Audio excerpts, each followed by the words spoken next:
Before I begin this story, I want you to please like this video, subscribe to the channel, and share it with someone who needs hope, because what I'm about to share is not just my story.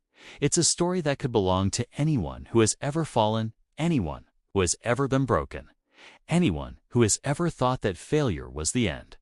And it all started on a rainy Monday morning. The kind of morning where the sky feels heavy and the air feels cold.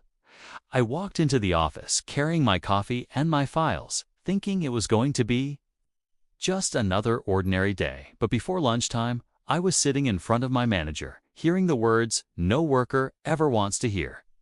"We have to let you go." And just like that, everything I had built over the years vanished.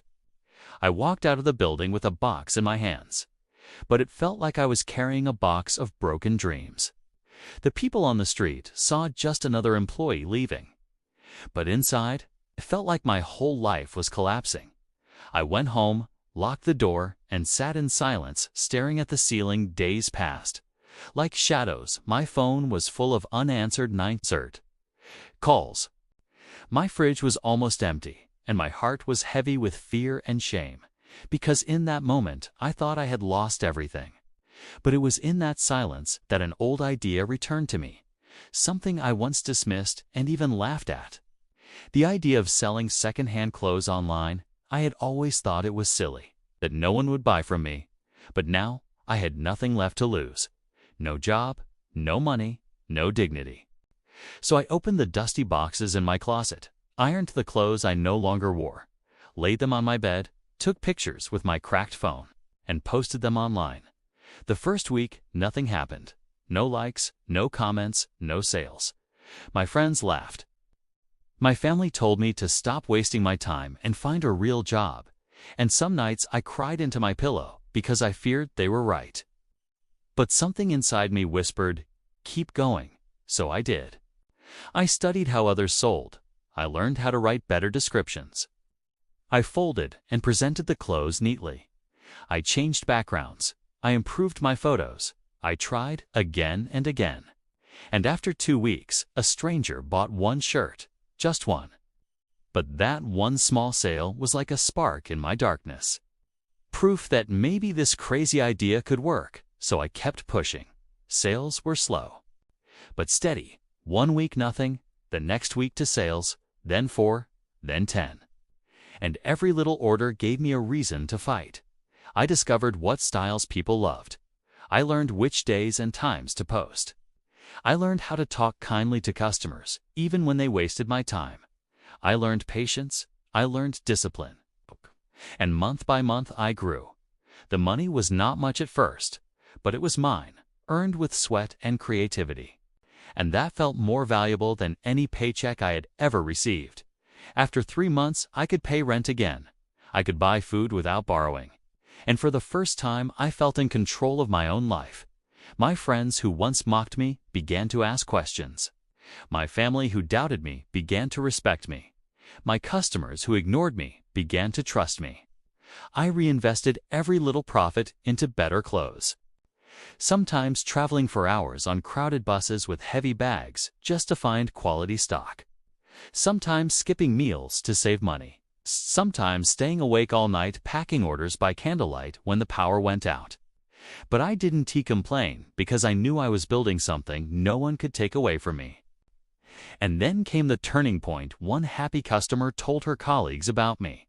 And in 1 week, I sold more than I had in 2 months. My phone kept buzzing. My small room was filled with clothes ready to ship. And I realized this was no longer survival. This was the beginning of something bigger. Soon I moved from my room to a rented shop, from one helper to a small team, from selling only clothes to adding shoes, bags, and accessories.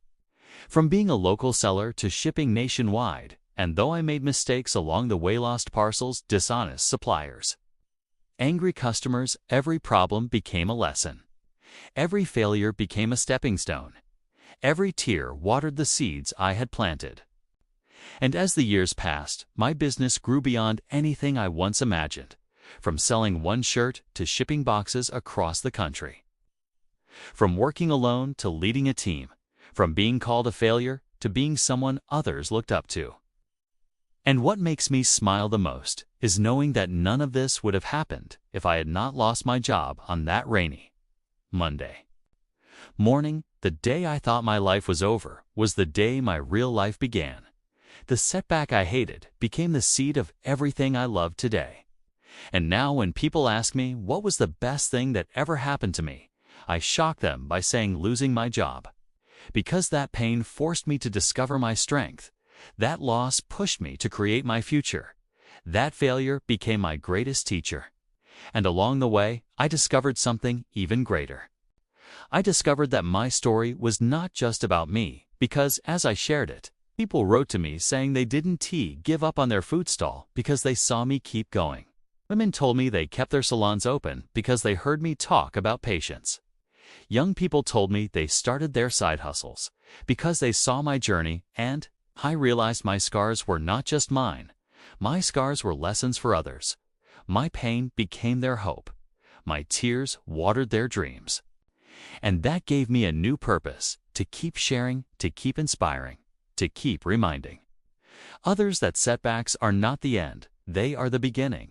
And yes, the challenges kept coming bigger, risks harder, decisions heavier responsibilities, but I no longer feared them, because I had already faced the lowest point and survived. And once you survive the fire, you no longer fear the heat. So I embraced the struggle. I trusted the process. And I grew not only in business, but as a person, stronger, wiser, braver, kinder. And now when I look back at the person who left the office in shame with a box in his hands, I want to hug him and tell him that everything will be okay. That he will one day thank the pain that feels unbearable.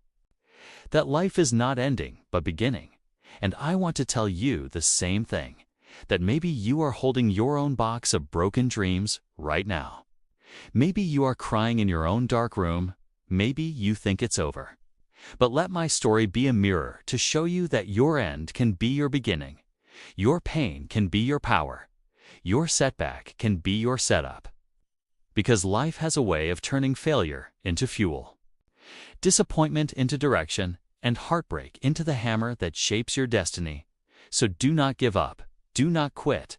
Do not let the darkness lie to you. Because one day you will look back just like me and say the words I am saying now. The setback was not the end. The setback was the start of everything. And if this story has touched you, please like this video. Subscribe to this channel and share it with someone who needs hope, because hope is a seed that grows when it is shared. And maybe your one small act of sharing will be the reason someone else finds the strength to rise and write their own story of victory